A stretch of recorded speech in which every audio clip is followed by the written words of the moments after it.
Olá pessoal, tudo jóia? Bom, continuando aquele projeto, aquela ideia dos vídeos que eu estava fazendo sobre as ligações entre a psicanálise e a tragédia grega e a mitologia grega, hoje eu vou tratar nesse vídeo aí das cidades mitológicas onde a tragédia teria nascido, onde os grandes mitos são narrados, né? Que é um material que faz parte do próximo livro que eu vou publicar, que é Psicanálise e Tragédias Gregas, a metáfora do sofrimento.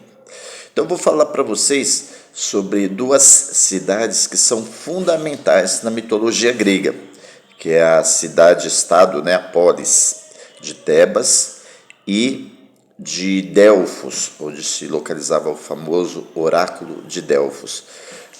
Então, relembrando que as tragédias gregas, elas nascem nas festividades em homenagem a Deus Dionísio, que o Deus Dionísio, que na mitologia romana é chamado de Baco, é o Deus do vinho, da embriaguez, da irracionalidade, das paixões, e é o Deus do teatro também, porque as tragédias na Grécia, elas nascem justamente nessas festividades, né, nos festivais que se prestava o culto ao deus Dionísio, né? E esse teatro ele floresceu principalmente na cidade de Atenas, porque Atenas, do ponto de vista cultural, foi uma das principais cidades-estados da Grécia, né? E o teatro grego floresceu ali em Atenas, principalmente no século V, que é o chamado século de ouro da Grécia,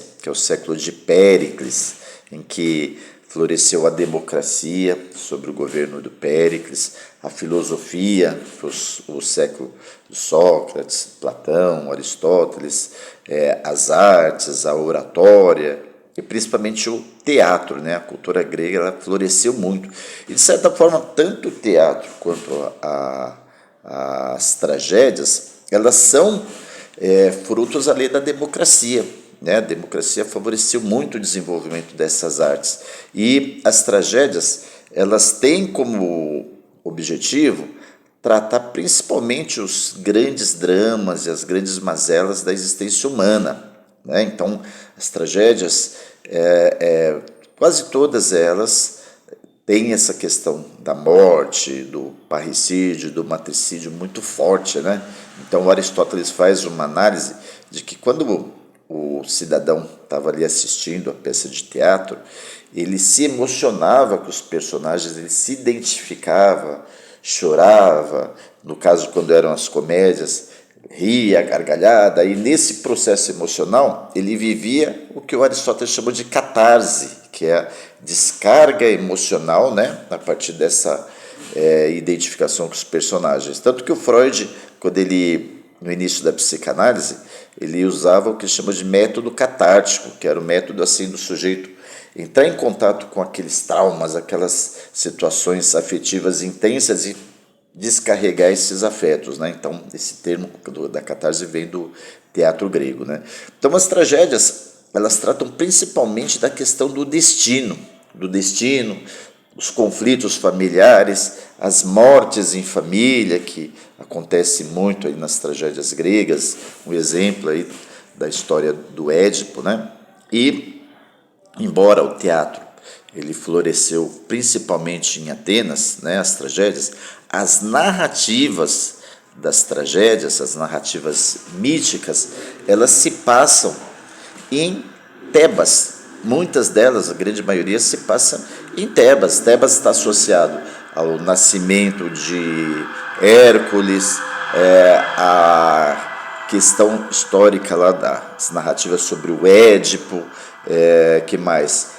No mito de Narciso, que ocorre ali na Beócia, que é próximo a Tebas, ali na Grécia Central. Então, existe ali uma grande identificação entre as narrativas míticas e a cidade de Tebas. Né? E também Delfos, que Delfos é onde se localizava o templo de Apolo. né, o famoso oráculo de Delfos, que os reis da Grécia, os grandes generais, os profetas, né, as grandes personalidades sempre iam consultar o oráculo de Delfos sobre os presságios dos deuses, ou seja, se uma guerra era favorável para se aventurar ou não, como por exemplo na Guerra de Troia, que Agamenon vai fazer uma consulta ali ao oráculo de Delfos, se a guerra era favorável aos gregos ou não. O rei Laio, que vai ao oráculo para consultar sobre o destino do seu filho Édipo. Então, essas duas cidades, Tebas e Delfos, estão muito ligadas às narrativas míticas e às tragédias, né? Bom, eu vou falar um pouco sobre o nascimento mítico de Tebas, né? Tebas, ela é uma cidade histórica que é muito bem documentada arqueologicamente, e Tebas, ali no século V, que houve as guerras hegemônicas na Grécia entre as cidades-estados de Atenas, Esparta, Tebas.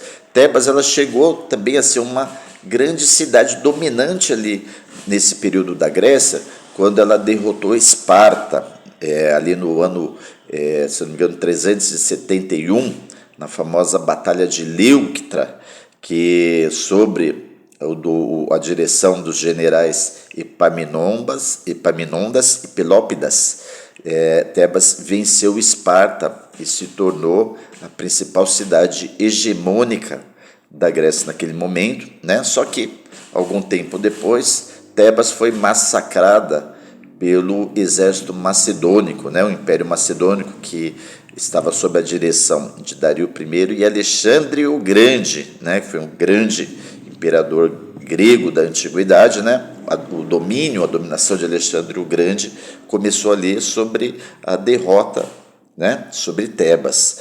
Mas, do ponto de vista mítico, é muito importante a gente saber sobre a origem de Tebas, que é assim, diz a mitologia que existia uma família fenícia, né, do rei Agenor, e que era uma família muito próspera ali na Fenícia. A Fenícia é onde hoje em dia é a Síria e o Líbano, né?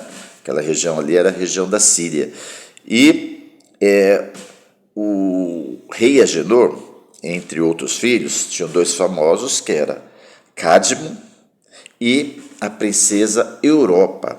E na mitologia grega, a princesa Europa foi raptada por Zeus, que se disfarçou de um touro e raptou a Europa. E aí, obviamente, que o rei, né, o pai dela, ficou desesperado e ordena que o seu filho, o príncipe Cadmo, vá atrás procurar Europa e não volte até que a encontre. E aí, nesse período, aí, nessa procura pela princesa Europa, né, ele faz consultas ao oráculo sobre o que ele deveria fazer e ele recebe um presságio de que ele deveria seguir o caminho dele e procurar uma vaca. Essa vaca tinha ali algum sinal que seria identificado por ele. E quando ele encontrasse essa vaca, deveria seguir essa vaca até onde ela parasse. E quando ela parasse ali no local, ele deveria fundar uma nova cidade. E aí Cadmo encontra essa vaca, ele segue ela, ali onde ela para, ele para ali para fundar essa nova cidade, que seria Tebas. E aí, como ele encontrou a cidade, para consagrar essa cidade, ele manda que os seus súditos, né, vão ali numa fonte, existia uma fonte ali perto, para buscar água para consagrar, né, o local aos deuses. E nessa fonte ali que existia ali perto, existia um dragão, né? Esse dragão era do deus Ares, o deus da guerra, né, que é conhecido na mitologia romana como Marte. Então, o dragão, ele destrói ali os súditos do Édipo, né? E aí o Édipo Édipo não, Cadmo. E aí o Cadmo se vê no dilema de ter que destruir esse dragão para conseguir sacrificar o lugar aos deuses, né? E aí ele mata esse dragão. Ele mata esse dragão e é orientado, se eu não me engano, por Atena, né? Com os dentes do dragão, né? Esses dentes do dragão deveriam ser semeados na terra. E é o que ele faz. Ele arranca os dentes do dragão e semeia na terra. E dessa semeadura nascem uns seres guerreiros chamados espartos. Espartos. E aí esses seres nascem e guerreiam entre si. E dessa guerra entre eles, 5 sobrevivem. E esses 5, né, passam a seguir Édipo e serão ali os primeiros habitantes da cidade de Tebas. Então, seria essa a origem lendária aí de Tebas. Só que o que acontece? O dragão que o Cadmo matou era de propriedade do deus Ares, né? Então, esse ato de Cadmo já é um ato que vai imprimir maldições na vida dele, que assim, essas maldições que os mortais fazem em relação aos deuses têm consequências não individuais, mas consequências na linhagem. Ou seja, essa vamos dizer assim, uma forma de transgressão, né, de uma questão divina aí, de você destruir uma propriedade de um deus, vai gerar consequências de maldições na sua própria linhagem. Então, toda a linhagem de Cadmo, dos seus filhos, netos, tetranetos, vão sofrer essas maldições. E, inclusive, ali na linhagem de Cadmo é onde está a linhagem de Édipo. Então, desde esse ato que aconteceu com o Cadmo, já está ali definida a maldição sobre Laio e sobre o Édipo, né, que é filho do Laio. Então, isso daí é uma coisa muito importante na cultura grega, que é essa questão do gênus, quando o gênus é a linhagem familiar, quando alguém, né, geralmente são famílias ali de nobres, né, famílias aristocráticas, que quando um indivíduo dessa família comete ali uma híbris, né, uma desmedida, né, ou como a gente conhece, um pecado, as consequências, elas abatem toda a linhagem da pessoa, né, do gênus. Então, o Cadmo, em função desse ato que ele teve em relação a Ares, ele teve que trabalhar 8 anos, né, servindo o deus Ares, né, para purgar essa ação dele, purificar essa ação aí de desmedida. Porém, isso daí não livra as consequências que vão se abater sobre a família dele. Bom, terminado aí esse período aí de serviços que ele prestou a Ares, Ares era casado com Afrodite e eles tinham uma filha, que era a Harmonia. Então, a Harmonia foi servida como esposa de Cadmo. Então, Cadmo casou com a Harmonia, né, e teve o filho Pélops, né? Pélops. Não, peraí. Estou confundido. Pélops é filho de Tântalo. Desculpa, gente. Que na mitologia a gente se confunde porque as famílias, os nomes são muitos. Na verdade, assim, Cadmo teve vários filhos. Desses filhos de Cadmo, tem uma filha que é Semele. E a Semele é importantíssima na narrativa das tragédias gregas, porque Zeus, que é o rei dos deuses do Olimpo, e é o que a gente chama popularmente de galinha, né? Ou seja, Zeus, ele tem muitas amantes, a esposa dele ela morre de ciúmes porque Zeus tem muitas amantes. Então, no passado, Zeus tinha seduzido a irmã de Cadmo, que era a Europa, né? E dessa vez Zeus seduz a filha de Cadmo, que é Semele, né? E dessa união entre Zeus e Semele é que vai nascer o famoso deus Dionísio, que é o deus do vinho, da embriaguez, né? Deus importantíssimo para as tragédias, né? Só que o que acontece?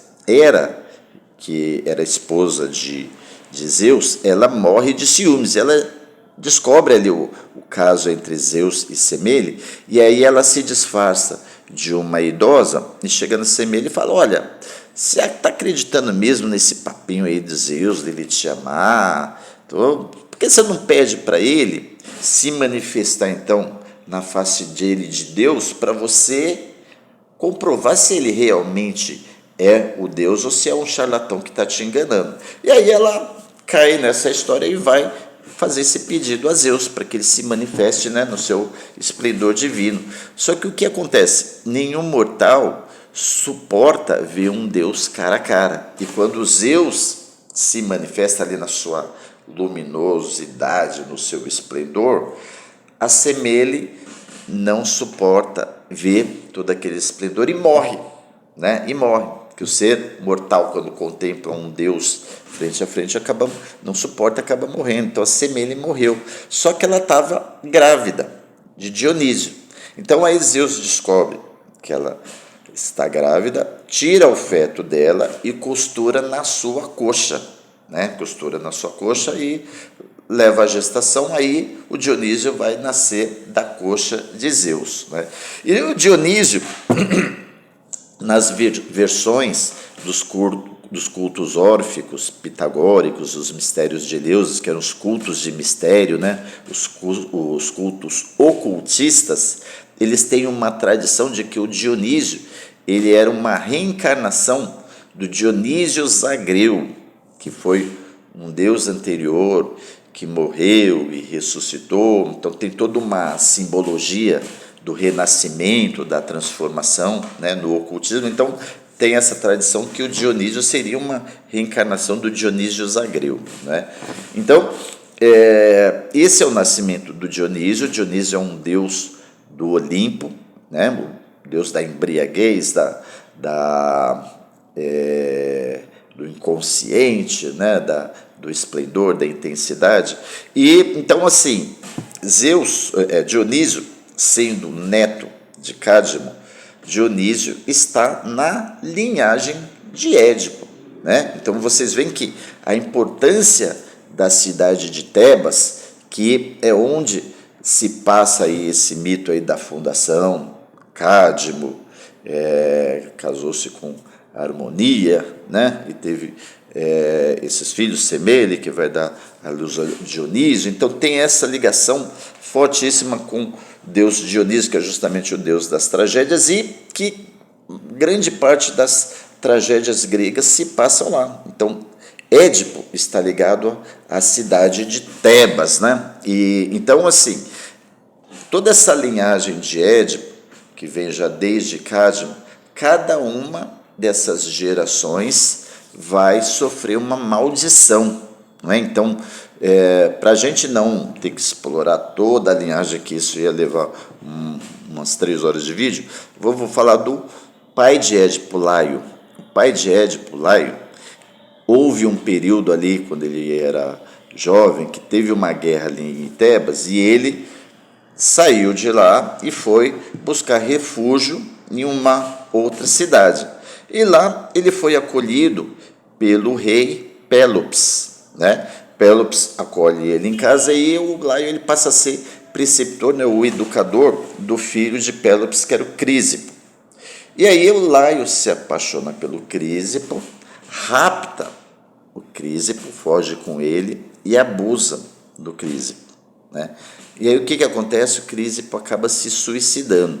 E aí quando o Pélops fica sabendo, ele fica furioso porque o Laio ele violou uma lei da sociedade grega fundamental, que é a lei da hospitalidade, né? Para o grego, assim, receber bem um estrangeiro, receber bem um hóspede é fundamental, é uma lei que eles prezam muito. E o Laio, quando ele rapta o filho do Pélops, ele está transgredindo essa lei. É o que vai acontecer ali na narrativa da Guerra de Troia, que Paris, que era príncipe de Troia, ele é recebido no palácio do rei de Esparta, Menelau, e ele rapta Helena.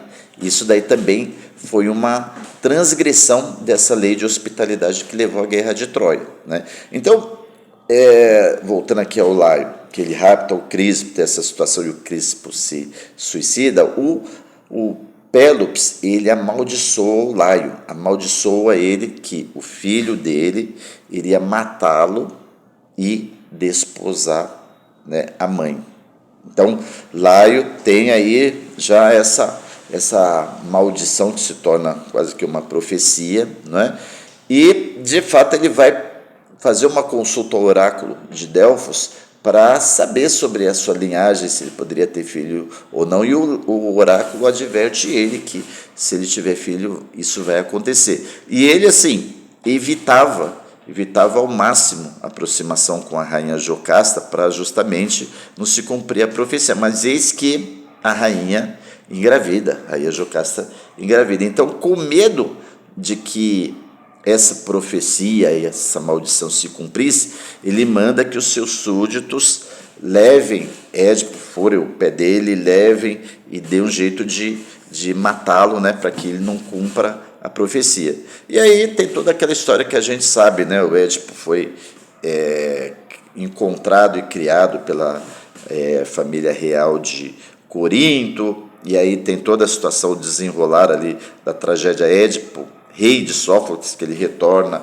a Tebas e numa conjunção ali do destino ele acaba matando o Laio. Então, essa maldição que aconteceu lá atrás com Cadmo se repete com Laio e se repete com o próprio Édipo, né? Porque o Édipo de fato acaba assassinando o seu pai, né? Assassinando o seu pai e desposando a sua esposa. E também essa maldição vai acontecer também com seus filhos, Antígona, Polinices e Etéocles, que os filhos vão se degladiar e se matar, né? Então, assim, em resumo, essa seria a origem mitológica de Tebas e a sua importância nas tragédias, né? Num outro vídeo, eu vou falar sobre a importância de Delfos, que está associada ali com o oráculo de Delfos, mas a gente tem que ir aos poucos falando sobre esses assuntos que são muito complexos, tá bom? Grande abraço.